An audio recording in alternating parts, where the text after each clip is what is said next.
In this video, I'll be showing you how to repair a window switch. So this is using my repair kit. This is heavily influenced by Mutter's original design from a number of years ago, but every single part has been redesigned from the ground up. So first is my new piece. So this is the actual, I just call this the window switch lever. This has been 3D printed out of nylon material, of polyamide. And this piece is for if the original legs break off, these can become brittle over time. You can't find this one anywhere else. The second piece here is what I call the saddle. So this is what the rocker rides in, and the legs can snap off of them. Here's a original piece and another one that's been broken next to mine. So this is a lot stronger, and I've designed it so you retain the OEM-like click of the original piece. Third is the light pipe. So this may look ugly, but it's actually been printed to be as transparent as possible. This is printed in a polycarbonate material, so it's very strong. Lastly is what I call the faceplate. So this is actually black and transparent polycarbonate. So the auto will illuminate still. So here's how to do the repair. You're going to want to get some sort of little pick or small screwdriver or something, and you're going to pop the clips here on every side to pull the back off.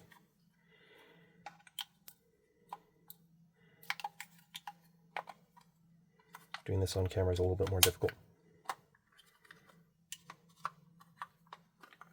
Like that.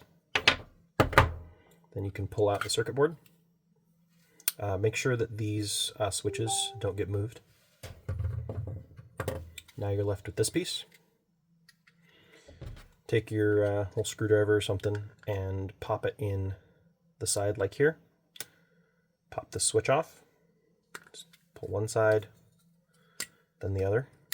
And be careful while you're doing this, because there's a spring-loaded piece under here that can spring out if you're not careful. So I'll pull that out. So you want to save the spring and this little detent piece here. Both of these get transferred to the new part. So set those aside. So here's the old switch assembly. There's nothing wrong with this one, but I wanted to disassemble it to show you exactly how to do the repair. Next, you can take either your small screwdriver or a knife or some sort of thin blade, and you want to shove it in very carefully. You want to shove it in like that. Oops. Like that. I'm going to kind of wiggle it in there. There's a little bit of glue from the factory, so you want to break that bond on both sides of the switch here before you start just wailing on it and trying to get the thing out. So once that glue is broken, you should be able to relatively easily pop this old light pipe out of the switch, like so. Now, here's an example of a broken light pipe. So it may look the same as or pretty similar to a good one. But if you look closely, there is a crack right there in the side. So that crack can spread when you put pressure on the switch and cause the switch to be floppy or just to not actuate at all. So now that we have that apart, here's all our pieces here. We can pick and choose which components we want to use. So you can use some of the pieces of my kit. You can use all of them. Really, whatever you need and whatever you're comfortable with. This already has my replacement saddle, but I'll pop this out anyway. So it just slides out, this way. Goes right in there.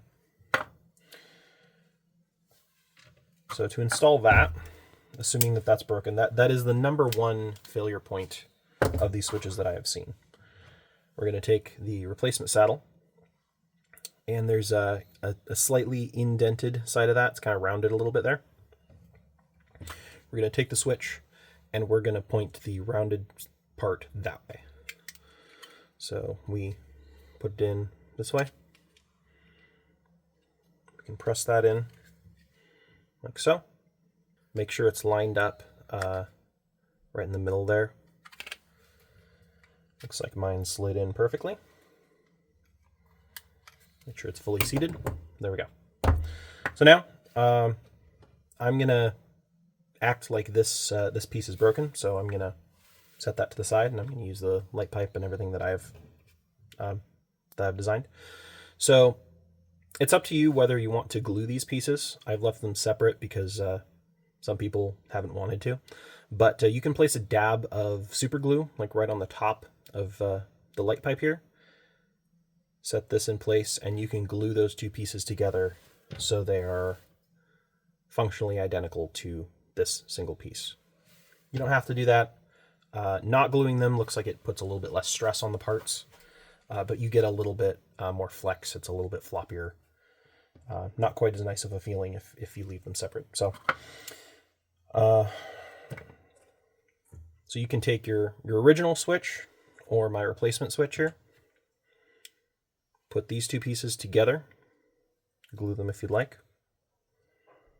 and oops.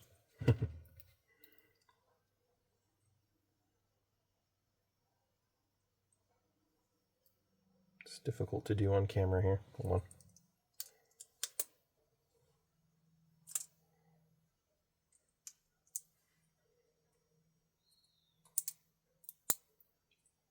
There we go. So there's an original switch assembled with my light pipe and the faceplate, like so. Make sure that's seated all the way. You can also glue this into the switch. I don't recommend that, but again, it'll increase the rigidity a little bit.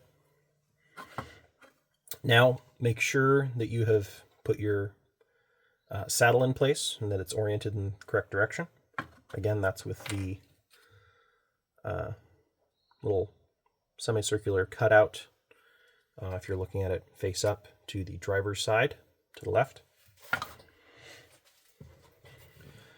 If you're assembling this for the final time, I would recommend a little bit of like a white lithium grease or something inside of the light pipe. There will be a little bit of grease left on the detent, but it'll help to add a little bit more. So you can place that inside of there with the spring, like so.